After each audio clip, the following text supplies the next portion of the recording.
तो बच्चों चैप्टर 4 आज स्टार्ट हो रहा है। 3 चैप्टर्स हमारे कंप्लीट हो चुके हैं और 4 चैप्टर इस यूनिट का लास्ट चैप्टर है। ये फर्स्ट यूनिट है जो कि 7 मार्क्स की है और ये उसका लास्ट चैप्टर है। इस चैप्टर का नाम है विद्युत धारिता, ठीक है। और इसको पढ़ने से पहले हमें 2 चीज़ें पढ़नी पड़ेंगी, चालक और विद्युत रोधी, ठीक है। क्योंकि इसमें एक टॉपिक आएगा परावैद्युत पदार्थ। तो परावैद्युत पदार्थ के बारे में हमें पता होना चाहिए ये होते क्या है। यह आपके लिए नया शब्द होगा परावैद्युत पदार्थ, तो उसके बारे में हम समझेंगे। तो सबसे पहले चालक क्या होते हैं, कुछ पॉइंट्स बता रहा हूँ। चालक वे होते हैं जिनमें धारा का प्रवाह आसानी से हो जाता है। सबको पता है धारा का प्रवाह आसानी से क्यों हो जाता है, क्योंकि इसमें मुक्त इलेक्ट्रॉन होते हैं जो इधर उधर भागते हैं। मुक्त आवेश होता है, मुक्त आवेश गति करेगा तो धारा प्रवाहित हो जाएगी। तो पहली बात क्या, इसमें धारा का प्रवाह आसानी से होगा चालक पदार्थ में। और क्यों होगा आसानी से, क्योंकि इसमें क्या होंगे, मुक्त इलेक्ट्रॉन्स होंगे। उदाहरण की बात करें तो सभी धातुएं, जितनी भी धातुएं आप लिख सकते हो, सोना, चांदी, लोहा, तांबा, एल्यूमिनियम, सभी धातुएं, पृथ्वी, मानव का शरीर, नमक का विलयन, ये सब क्या है, चालक हैं। ये सब चालक पदार्थ हैं। तो चालक पदार्थ आप समझ गए कुछ पॉइंट। धारा का प्रवाह आसानी से होता है, इनमें मुक्त इलेक्ट्रॉन उपस्थित होते हैं। सभी धातुएं, चांदी, सोना, कॉपर, एल्यूमिनियम, लोहा, सब कुछ, सारे की सारी धातुएं क्या हैं, चालक। मानव का शरीर भी चालक है, तभी तो करंट फ्लो होती है हमारे शरीर के अंदर। और अगर नमक का विलयन मतलब शुद्ध पानी लेके उसमें नमक डाल दिया जाए तो वो भी चालक बन जाता है, क्योंकि नमक आयनों में विभाजित हो जाता है।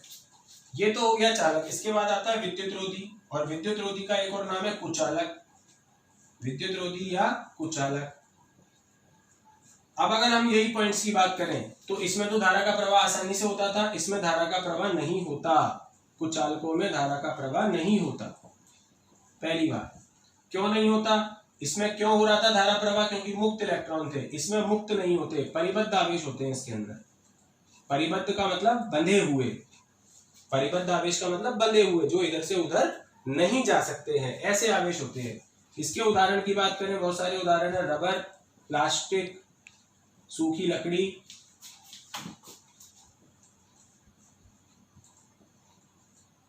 ऐसे बहुत सारे इसके उदाहरण आप दे सकते हो, जो क्या है, विद्युत रोधी या कुचालक। इनमें धारा का प्रवाह आसानी से क्या होता ही नहीं, ठीक है। अब हम बात करते हैं ये परावैद्युत क्या है। परावैद्युत, तो बच्चों मैं आपको 2 बातें बता रहा हूं, सुनो। परावैद्युत कुचालक ही होते हैं, कुचालक या विद्युत रोधी ही होते हैं। है तो ये यही, लेकिन इनमें एक विशेष गुण होता है, एक विशेष बात होती है। वो विशेष बात क्या होती है, जब इन्हें, जैसे ये मान लो एक परावैद्युत पदार्थ है। कैसा पदार्थ है ये, परावैद्युत पदार्थ। अब इसके एक तरफ पॉजिटिव और एक तरफ नेगेटिव लगा दिया जाए, मतलब हमने इसे विद्युत क्षेत्र में रख दिया, ये विद्युत क्षेत्र लगा दिया हमने इसके दोनों तरफ। तो ये परावैद्युत पदार्थ क्या होता है तो कुचालक या विद्युत रोधी, मतलब धारा का प्रवाह नहीं करता, लेकिन बाह्य विद्युत क्षेत्र के अंदर अगर इसको रख दिया जाए तो इसकी एक सतह नेगेटिव और एक सतह पॉजिटिव हो जाती है। ऐसे पदार्थ को क्या कहते हैं, परावैद्युत पदार्थ। तो आप क्या लिखोगे परावैद्युत, अगर आपसे कोई पूछे कि भाई परावैद्युत पदार्थ क्या होता है, तो आप लिखोगे परावैद्युत पदार्थ विद्युत रोधी या कुचालक पदार्थ ही होते हैं, अर्थात इनमें धारा प्रवाहित नहीं होती है, लेकिन जब इन्हें बाह्य विद्युत क्षेत्र में रखा जाता है तो इनकी एक सतह ऋणात्मक और एक सतह धनात्मक हो जाती है, ठीक है। ये होते हैं परावैद्युत पदार्थ। अब परावैद्युत पदार्थ कितने प्रकार के होते हैं वो मैं आपको बता रहा हूं। परावैद्युत पदार्थ 2 प्रकार के होते हैं।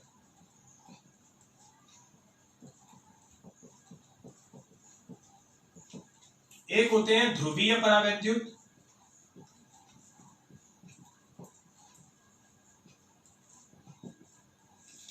ध्रुवीय परावैद्युत होते हैं वे पदार्थ जिनमें ध्रुवीय अणु पाए जाते हैं।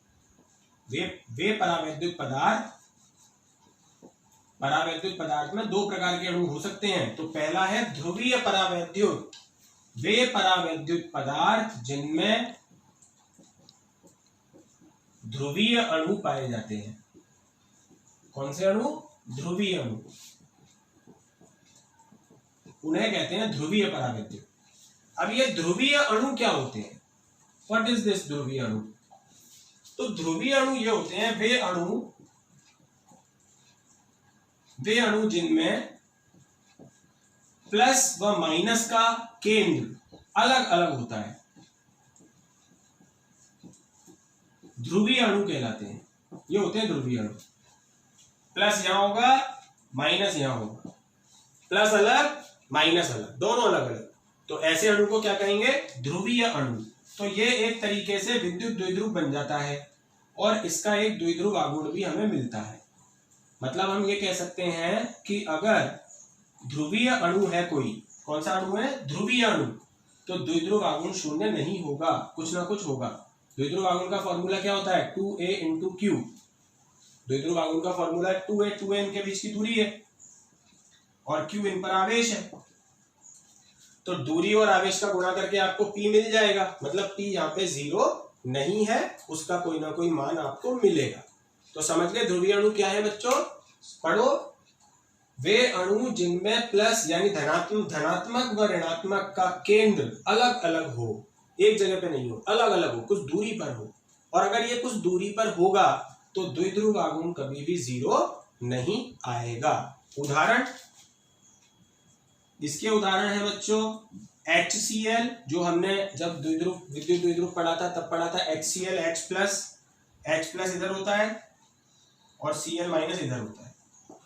तो एक तो HCl हो गया, एक होता है H2O, ये भी ध्रुवीय अणु होता है क्योंकि इसकी स्ट्रक्चर ऐसी होती है, ऑक्सीजन बीच में, एक तरफ हाइड्रोजन, दूसरी तरफ हाइड्रोजन, तो दोनों हाइड्रोजन पे कुछ धनावेश होता है और ऑक्सीजन पे ऋणावेश होता है, तो दो द्विध्रुव आघूर्ण यहाँ पे बन जाते हैं, एक माइनस से प्लस इस तरफ, एक माइनस से प्लस इस तरफ। ये द्विध्रुव आघूर्ण पहला, ये द्विध्रुव आघूर्ण दूसरा, और इन दोनों का जो परिणामी है वो बीच में आ जाता है। तो द्विध्रुव आघूर्ण मिल रहा है यहाँ, यानी कि ये कैसा अणु है? ध्रुवीय अणु। समझ गए? ये माइनस होता है ऑक्सीजन, विद्युत ऋणता के आधार पर अगर हम देखें तो ऑक्सीजन पे आंशिक ऋणावेश और हाइड्रोजन पर आंशिक धनावेश आ जाएगा। तो यहाँ पर एक माइनस से प्लस की तरफ द्विध्रुव आघूर्ण बन जाएगा। इसी प्रकार यहाँ से भी एक द्विध्रुव आघूर्ण यहाँ बन जाएगा, माइनस से प्लस की तरफ। इन दोनों का परिणामी आप जानते हो उनके बीच में आएगा, तो एक द्विध्रुव आघूर्ण मिल गया, यानी कि ये कैसा अणु हो गया? ध्रुवीय अणु। ये पूरा ध्रुवीय अणु। समझे बात? ध्रुवीय परावैद्युत क्या है? जिनमें वे परावैद्युत पदार्थ जिनमें ध्रुवीय अणु पाए जाते हैं। और ध्रुवीय अणु क्या है? वे अणु जिनका धनात्मक और ऋणात्मक का केंद्र अलग अलग होता है, और केंद्र अगर अलग अलग है तो द्विध्रुव आघूर्ण शून्य नहीं होगा। उदाहरण HCl और H2O। HCl मैंने बना के बता दिया, H2O मैंने यहां पर बना के बता दिया। अब दूसरा नंबर आता है अध्रुवीय परावैद्युत।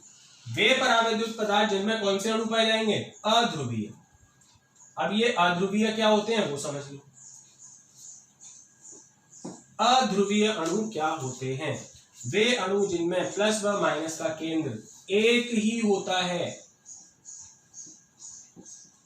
या फिर होता ही नहीं है प्लस माइनस, या तो प्लस और माइनस हो ही नहीं, और अगर है तो उनका केंद्र एक ही हो। अब जब प्लस और माइनस एक ही जगह पे होगा, मान लो मैं कहता हूं ये इसी बिंदु पर तो प्लस है और इसी बिंदु पर माइनस है, तो P बराबर क्या होता है? 2a into Q. अब 2a होती है दूरी प्लस और माइनस की, प्लस और माइनस की दूरी 0, तो द्विध्रुव आघूर्ण इनका कितना होता है? 0, क्योंकि इनके मध्य में कोई दूरी नहीं होती। ये प्लस है, ये माइनस है, ये दोनों अगर मिल ही गए तो दूरी शून्य हो गई, और दूरी इनके बीच की शून्य होते ही द्विध्रुव आघूर्ण भी शून्य हो जाता है। तो इनका द्विध्रुव, पहली बात ये हो गई कि वे अणु जिनमें प्लस और माइनस का केंद्र एक ही होता है वो कहलाते हैं अध्रुवीय अणु, और अध्रुवीय अणु जिस परावैद्युत पदार्थ में होंगे उसको क्या कहेंगे? अध्रुवीय परावैद्युत पदार्थ। इसका फॉर्मूला होता है 2a इंटू क्यू। अब दूरी क्योंकि दोनों के बीच की 0 है, इसलिए द्विध्रुव आघूर्ण भी कितना आ जाता है? 0। ये हो गई दूसरी बात। तीसरी बात, उदाहरण में वो सभी आएंगे जिनमें एक जैसे परमाणु होते हैं, H2। अब दोनों H हैं, तो इनमें प्लस माइनस होता ही नहीं है, O2N2। और एक है CO2। CO2 भी क्या होता है, अध्रुवीय होता है। इसकी स्ट्रक्चर ऐसी होती है, कार्बन बीच में, ऑक्सीजन इधर, दूसरा ऑक्सीजन इधर, लीनियर होती है, रेखीय। तो इसमें क्या होता है, एक द्विध्रुव आघूर्ण इधर बनता है माइनस से प्लस, एक द्विध्रुव आघूर्ण इधर बनता है माइनस से प्लस, और दोनों कट जाते हैं क्योंकि उल्टी दिशा में है, तो दोनों कैंसिल होकर इसका द्विध्रुव आघूर्ण शून्य हो जाता है। H2O का द्विध्रुव आघूर्ण शून्य नहीं हुआ था क्योंकि वो संरचना रेखीय नहीं थी, वो ऐसी थी, कोणीय संरचना, तो इसलिए वहां पर द्विध्रुव आघूर्ण शून्य नहीं हुआ था। CO2 का द्विध्रुव आघूर्ण शून्य इसलिए हो गया क्योंकि ये रेखीय संरचना है, तो इसमें एक द्विध्रुव आघूर्ण इधर, एक इधर, जब दोनों अपोजिट आएंगे तो दोनों कैंसिल हो जाएंगे और टोटल द्विध्रुव आघूर्ण शून्य हो जाएगा। इसलिए CO2 भी एक कैसा अणु है, अध्रुवीय अणु है। तो समझ गए अध्रुवीय परावैद्युत क्या होते हैं, वे परावैद्युत पदार्थ जिनमें अध्रुवीय अणु होते हैं। अध्रुवीय अणु क्या होता है, वे अणु जिनमें धनात्मक व ऋणात्मक का केंद्र एक ही होता है, जैसे कि H2N2 O2 CO2। और अगर धनात्मक माइनस का केंद्र एक ही है तो इनका द्विध्रुव आघूर्ण शून्य होता है। तो ये सारी डिटेल आपकी अध्रुवीय परावैद्युत की। अब बात आता है कि परावैद्युत पदार्थ क्या थे, जरा हम उस चीज से भटक गए क्या। मैंने आपको बताया था परावैद्युत पदार्थ विद्युत रोधी ही हैं, लेकिन इनमें एक विशेष गुण है, प्लस विशेष गुण, विद्युत रोधी प्लस विशेष गुण। विशेष गुण क्या है, जब इनको बाह्य विद्युत क्षेत्र में रखेंगे तो इनका एक सिरा धनात्मक और एक सिरा ऋणात्मक हो जाएगा। क्या हम इस बात से भटक गए? अभी नहीं भटके, अभी तो हमने सिर्फ ये पढ़ा है कि परावैद्युत पदार्थ भी दो प्रकार के होते हैं, एक ध्रुवीय परावैद्युत और एक अध्रुवीय परावैद्युत। अब हम ये बात को वापस से उठा के और प्रूफ करेंगे कि क्या ऐसा होता है या नहीं होता है। इस बात को प्रूफ कर रहे हैं हम। तो सबसे पहले आपके सामने मैं बना रहा हूं, ध्रुवीय परावैद्युत पदार्थ। कैसा पदार्थ? ध्रुवीय। अब ध्रुवीय कैसा होगा? जिसमें ध्रुवीय अणु होंगे। ध्रुवीय अणु ऐसे होते हैं, ऐसे बिखरे हुए होते हैं, कहीं भी पड़े हो सकते हैं इनकी इच्छा के अनुसार। अब ये प्लस माइनस ऐसे पड़ा है, ये माइनस प्लस ऐसे पड़ा है, ये सॉरी इधर प्लस इधर माइनस, तो ये एक दूसरे से कैंसिल हो रहे हैं। इसके लिए द्विध्रुव आघूर्ण माइनस से प्लस उधर जा रहा है और इसके लिए इधर आ रहा है, तो ये दोनों एक दूसरे के द्विध्रुव आघूर्ण को कैंसिल कर देंगे। इनका काम खत्म हो गया, बिखरी हुई अवस्था है। इसका प्लस माइनस इधर है, इसका प्लस इधर है, माइनस इधर है, तो ये दोनों एक दूसरे के अपोजिट है, प्लस माइनस, तो ये एक दूसरे का द्विध्रुव आघूर्ण खत्म कर देंगे। ये प्लस माइनस, ये माइनस प्लस, ये एक दूसरे का द्विध्रुव आघूर्ण खत्म कर देंगे। ये प्लस माइनस, ये माइनस प्लस, ये एक दूसरे का, तो टोटल द्विध्रुव आघूर्ण इसका कितना है? 0। टोटल भी 0 है।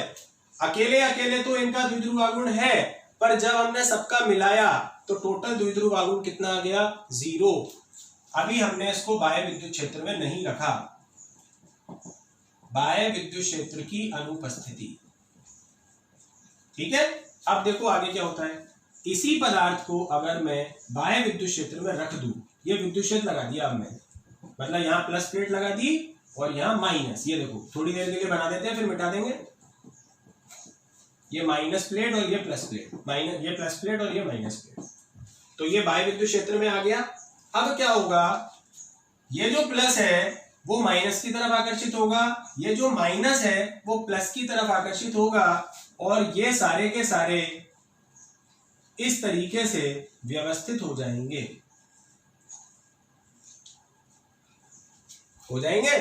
इनका जो माइनस सिरा है वो सब इधर आ जाएगा और प्लस सिरा उस तरफ चला जाएगा।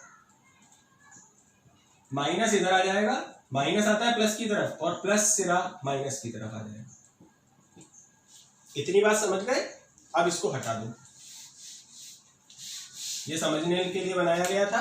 हमने विद्युत क्षेत्र लगाया तो सारे के सारे अणु अब व्यवस्थित, सुव्यवस्थित हो गए, जो पहले बिखरे हुए पड़े हुए थे। जब ये बिखरे हुए होते हैं तो द्विध्रुव आघूर्ण शून्य होता है। जब ये बिल्कुल सुव्यवस्थित हो जाते हैं, क्या अभी भी द्विध्रुव आघूर्ण शून्य होगा? देखते हैं। इसका द्विध्रुव आघूर्ण माइनस से प्लस, इसका माइनस से प्लस, इसका माइनस से प्लस, सबका माइनस से प्लस आएगा। और अगर हम सबका टोटल निकालें तो भी वो उसी दिशा में आएगा।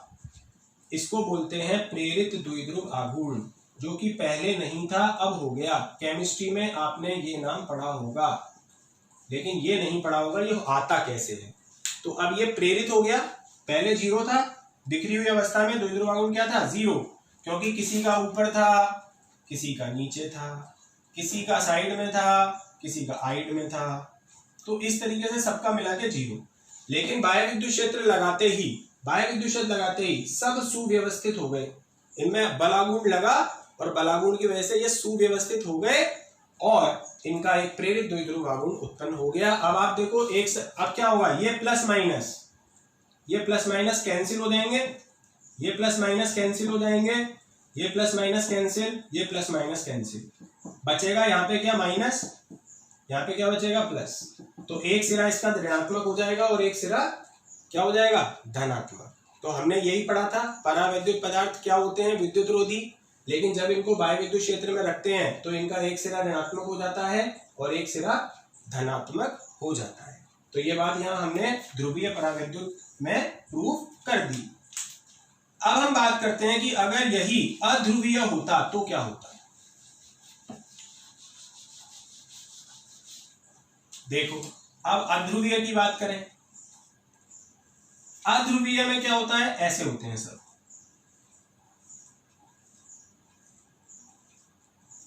इनमें प्लस और माइनस एक ही जगह पे होता है, ये सब प्लस माइनस एक ही जगह पर दिख रहा है आपको। दो बिंदु बना ही नहीं रहा मैं, एक ही बना रहा हूं। बाह्य विद्युत क्षेत्र नहीं लगा रखा अभी।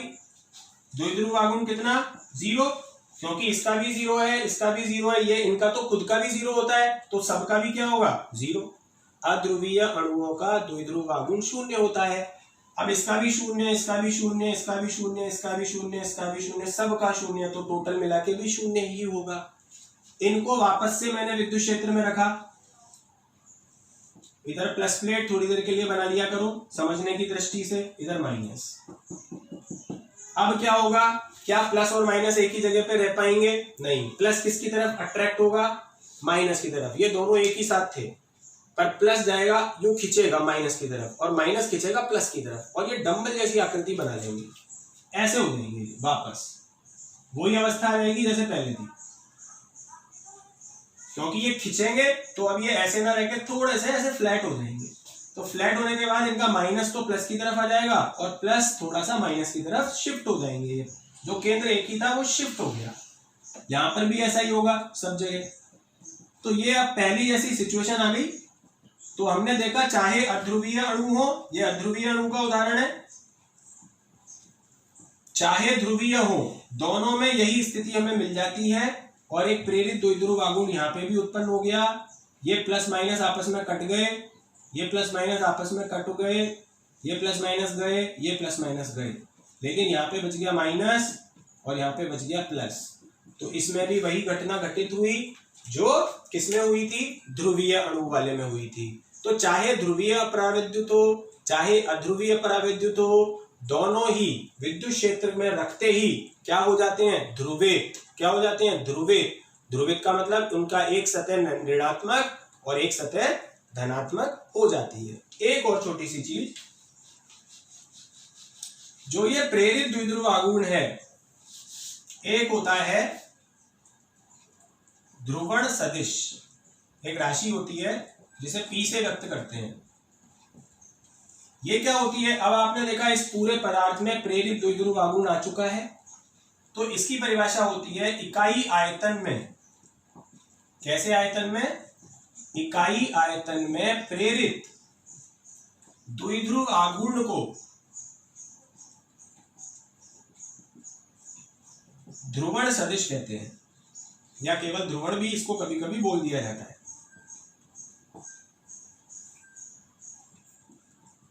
ठीक है, तो पूरे में तो है P, जो भी द्विध्रुव आघूर्ण है, एकांक आयतन में जितना है उसको कहते हैं ध्रुवण सदिश। और ये विद्युत क्षेत्र जो y विद्युत क्षेत्र आपने लगाया है इसके समानुपाती होता है। ध्रुवण सदिश का मान जितना ज्यादा y विद्युत क्षेत्र होगा उतना ही ज्यादा ध्रुवण होगा। तो ये दोनों समानुपाती में होते हैं भाई, जितना ज्यादा इसकी पावर होगी उतना ही ज्यादा ये इसको ध्रुवण कर पाएगा। समानुपाती का चिन्ह हटके एक कांस्टेंट आ जाता है काई, इसको बोलते हैं काई, CHI, हिंदी में बोलते हैं काई। ये साइन, जो ये साइन बनता है ऐसे और फिर सीधी लाइन, ये काई कहलाता है। तो P बराबर काई E, काई को कहते हैं विद्युत प्रवृत्ति, नियतांक है ये। क्या है ये? नियतांक। इसको कहते क्या है? विद्युत प्रवृत्ति। और हर पदार्थ के लिए इसका मान अलग अलग होता है। तो ये एक ध्रुवण सदिश है, इसकी परिभाषा और इसका सूत्र आप याद कर लेना। एकांक आयतन में प्रेरित द्विध्रुव आघूर्ण क्या कहलाता है? ध्रुवण सदिश। ध्रुवण सदिश बाह्य विद्युत क्षेत्र के समानुपाती होता है और एक नियतांक यहाँ पे आता है जिसको काई बोलते हैं। इसका मतलब होता है विद्युत प्रवृत्ति, एक नियतांक है। हर पदार्थ के लिए इसका मान अलग अलग होता है, पदार्थ की प्रकृति पर निर्भर होता है काई। ठीक है, तो ये पूरा आज आपका टॉपिक बेस इसका बन गया 4 चैप्टर का। इसको आप 1-2 बार वीडियो को अच्छी तरीके से देखो। डाउट आए तो आप फोन करके या कमेंट करके पूछ सकते हो।